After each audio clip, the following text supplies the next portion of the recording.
How to check battery health on iPhone. Hello everyone, in this video I'm gonna show you how you can check your battery health on your iPhone. So firstly, open settings on your device. After opening settings, scroll down slightly, locate the option General, tap on the General option and go to the option Software Update. Check for any software update that may be available for your device. Now go back to your settings main page. At the top section, you should see an option called Battery. Click on it. Inside the battery option, you will see two sections at the top.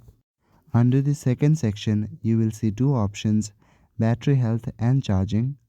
Click on the option Battery Health. Here you will see the option Maximum Capacity.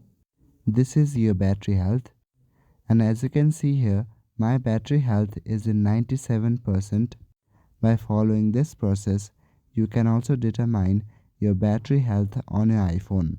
So that is it for this video. I will see you in the next one. Thank you.